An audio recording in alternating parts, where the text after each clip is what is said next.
Менің елім тәуелсіз Қазақстан. Бейбіт жерім, алтын күн, ашық аспан. Бақытты балалығым үшін саған алғыс айтам. Батыр халқым даңқы асқан. Тәуелсіз елдің батыр ұланымыз. Болашақта көкте самғар қыранымыз. Қанатымыз талмай жетіп жеңістерге желбіретіп көк туын тұрамыз біз. Сіздерді республикамыздың әр азамат үшін айтулы тәуелсіздік күнімен құттықтаймын. Егемен еліміз 16 желтоқсанда салтанатты жағдайда ұлттық мереке тәуелсіздік күнін атап өтеді.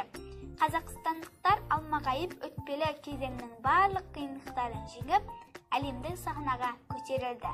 Республикамыздың осындай биіктіктерге бағындыруына барлық адамдар сүбелі үлес қосып келеді.